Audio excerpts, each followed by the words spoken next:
Lahore high court جج صاحب علی بابر نجفی صاحب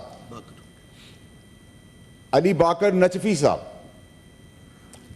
لیٹر کے تھرو، یہ لیٹر ہے، لیٹر ہائی کورٹ کا لیٹر ہے، کہتے ہیں میرے بیٹے کو سید محمد علی نے امریکہ جانا ہے وایا ابو دھابی، فورن آفس کو لکھا جا رہا ہے، جج صاحب لکھ رہے ہیں، جج صاحب لکھ رہے ہیں، جج صاحب لکھ رہے ہیں کہ جی میرے بیٹے کو وی آئی پی پروٹوکول کے زمرے میں جتنی چیز آتی ہیں، ٹرانسپورٹیشن، چھوڑنا اور پک کرنا، اور پک کرنے کے بعد پھر یہ بھی ایک صحافی کے ہاتھ لگتا ہے، تو شاباش دیتا ہوں کہ منسٹری آف فارن افیئرز لکھتی ہے ہائی کورٹ کو کہ آپ کا یہ ایریا نہیں ہے، آپ کو یہ فیسلٹیز نہیں مل سکتی۔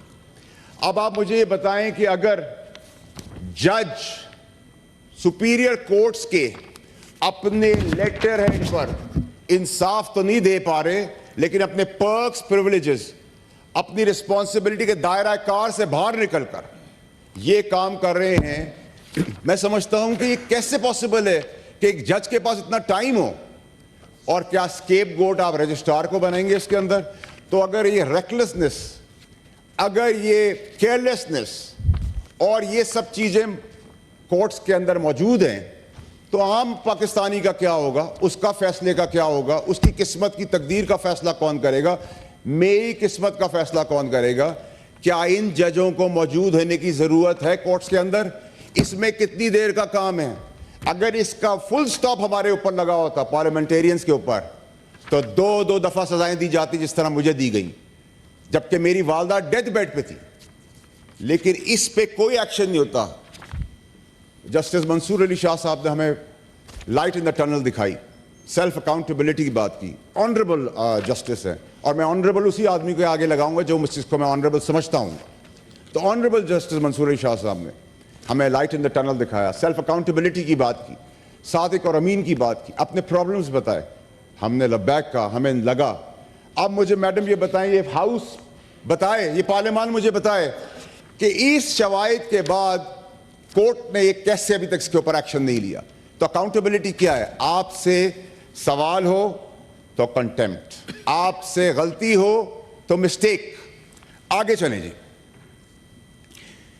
ڈسٹرکٹ سیشن ججز اسلام آباد کے 2 سال پہلے لکھ رہے ہیں چیف جسٹس صاحب کو کہ جج محسن کیانی صاحب ان کو ہراس کر رہے ہیں، ان کی اے سی آرز روک رہے ہیں، اپنے انفلوئنس کو مس یوز کر رہے ہیں۔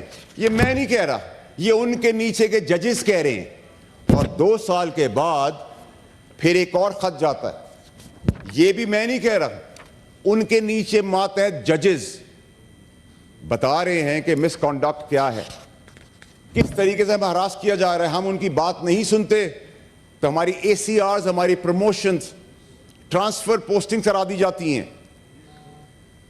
کام آپ دیکھیں میڈم، مجھے کام دیکھ کے بتائیں کہ 140 نمبر پہ عدالتی نظام ہے، اور ایکشن اور نخرہ ایسا ہے جیسے کہ پاکستان پہلے نمبر کی عدالت ہے پوری دنیا کے اندر۔ تو 140 کے فگر پہ جب آپ کھڑے ہیں تو مزاج بھی اس طرح رکھیں، پکڑیاں اچھل رہی ہیں، اس کو بلا لو، اس کو لے جا دو۔ اسی ایوان کے چیئرمین ہیں ہمارے محترم یوسف رضا گیلانی صاحب، ان کے بیٹے کو دن دہاڑے اس ملک سے اٹھا لیا جاتا ہے، کئی ماہ تک وہ نہیں ملتے، اس میں بھی کیا کوئی انوالوڈ تھا؟ تو جب ایک چیئرمین سینٹ جو آج کے ہیں، اس وقت کے ایکس پرائم منسٹر، ایک political worker, number of time M N A, ان کے بیٹے کے ساتھ یہ حادثہ ہو سکتا ہے، تو انہوں نے تو میں نے نہیں سنا کسی پہ الزام سازی کر دی ہو۔ قصور میرا دوسرا، نور مقدم کا کیس ہے، میں نے کہا جی سپیڈی ٹرائل نہیں ہو رہا، ذبح کیا اس بچی کو، اس کے ماں باپ تڑپ رہے ہیں، گناہ کبیرہ، سارا انعام مرڈر کیس، کوئی سنوائی نہیں، نو سپیڈی ٹرائل، کیونکہ سب لگے ہوئے ہیں میچ اپنے بچوں کو پروٹوکول دلانے کے لیے، اپنے لیے، اپنی ذات کے لیے۔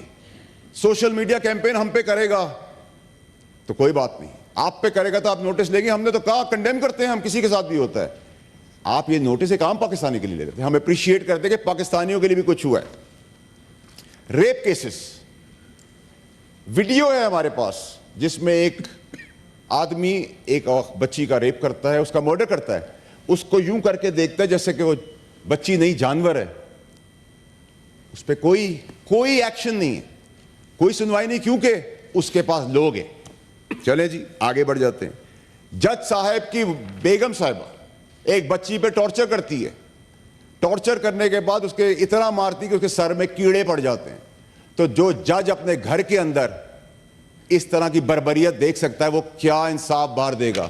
اور جب ان کی بیگم پہ بات آئی تو پہلے تو پولیس مخلوط ہو چکی تھی, وہ اٹھائے پکڑ نہیں پا رہی تھی, ان کو زمین نگل گئی, آسمان اگل گیا, کسی کو نہیں پتا چل رہا تھا. پھر وہ آئیں اور اس کے بعد وہ کیس بھی آگے چلا گیا. اب یہ صادق اور امین بھی یہی ہیں, سرٹیفکیٹس بھی یہی ہمیں دیتے ہیں. ہمیں بولتے ہیں کہ ہم ووٹ لے کے آئے ہیں لیکن صادق امین کا سرٹیفکیٹ ہم دیں گے. چلیں جی, ایک لینڈ کروزر کے اندر ایک پولیس والے کانسٹیبل کو ویڈیو ہے, وہ جان سے مار دیتا ہے. ویڈیو ہے, کورٹس باعزت بری کر دیتی ہیں کیونکہ ایویڈنس نہیں ہے. ایک اندھے بہرے گونگے کو بھی پتا ہے کہ ویڈیوز چل رہی ہیں لیکن کوئی سنوائی نہیں. چلیں جی, ہم نے بہت بڑا یہ بھی گناہ کر لیا کبیرہ. میں نے سستی روٹی پہ میں نے بہت آواز اٹھائی. سستی روٹی کیا ہمیں آپ کو پرابلم ہے؟ الحمدللہ نہیں. اگر ایک غریب کو ایک روٹی کی جگہ 2 روٹی مل رہی تو سٹے آرڈر دیا آپ نے, کمال سٹے آرڈر دیا. 2700 ارب روپے پہ سٹے آرڈرز ہیں, یہاں ایک ایک کوڑی کے پیچھے ہم بھاگ رہے ہیں, اس کی سنوائی کوئی نہیں. الیکٹرک بائکس دی گئی, غریب آدمی کو کچھ دینے کی کوشش کی گئی تو جواب آیا کہ 1 ویلنگ ہوگی, خواتین کو چھیڑیں گے. تو بھائی یہاں تو خواتین کو مرڈر اور ریپ کرنے والے ایجوکیٹڈ لوگ ہیں, تعلیم یافتہ لوگ ہیں, تو کیا تعلیم بھی بند کر دیں, اندھیروں کے کنویں میں چلے جائیں؟ مائنڈ سیٹ آپ دیکھیں, just imagine what all is going on. آگے چلیں جی. بھٹو صاحب کو پھانسی دے دی گئی 40 سال بعد. میری پیدائش سے پہلے ہی مجھے پتا تھا کہ ان کے ساتھ جوڈیشل مرڈر ہوا ہے. بھٹو صاحب کو پھانسی دے دی گئی. پھانسی دینے کا 40 سال کے بعد بہت اچھا اقدام ہوا کہ جی بھٹو صاحب کا غلطی ہو گئی. جس دن سے بھٹو صاحب کو پھانسی دی ہے جمہوریت پٹری پہ ہی نہیں چل سکی ہے. آپ نے جمہوریت کے علمبردار کو جان اس کی لے لی, تو جان تو آپ نے لے لی. تو ان ججز نے جو سارے کام کیے ہیں, ان ججوں نے جو سارے کام کیے ہیں, اور جو ان ججوں کے خلاف ان کی اپنے ججز بات کر رہے ہیں, تو بھٹو صاحب کو جب آپ نے پھانسی دیتی, پھر ایک دفعہ غلطی کر دی آپ نے, تو علامتی سزا تو دیتے. اس جج کو علامتی پھانسی تو دیتے. اس جج کے پیچھے ڈکٹیٹر کو تو آپ پھانسی دیتے علامتی. آپ نے نہیں دی کیونکہ مسٹیک تھی. آپ جج تھے, کیونکہ جج اس ملک کے اندر آئین اور قانون سے بالاتر ہے. چلیں جی, زرداری صاحب کو 14 سال قید دے دی. قید دے دی, کسی قانون کے اندر 14 سال نہیں ہے, کسی کیس کے تحت نہیں دی گئی, دے دی گئی. اس 14 سال کے بعد اس جج کا کیا ہوا؟ مسٹیک ہو گئی, کیونکہ وہ جج ہے. 14 سال برباد ہو گئے ایک آدمی کے. ایک ہمارے جمہوری لیڈر بھٹو صاحب لیجنڈ جو ہیں, ان کو پھانسی مسٹیک ہو گئی. آگے چلیں جی. نواز شریف صاحب کو اوور دا کاؤنٹر پہ پیسے نہ لینے پر, یہ ایک نیا قانون تھا, اوور دا پیسے نہ لینے پر بچے سے پیسے نہیں لیے, لے لیے ہوتے نہیں لیے, نہیں لینے پہ بلیک لا ڈکشنری ایجاد, اور ان کو 2/3 میجورٹی والے پرائم منسٹر کو ڈبار کر دیا جاتا ہے. چلیں جی, مسٹیک ہو گئی. سیسیلین مافیا کہا گیا ان کو. کاش ان کی پارٹی کھڑی ہوتی جیسے میں کھڑا ہوں.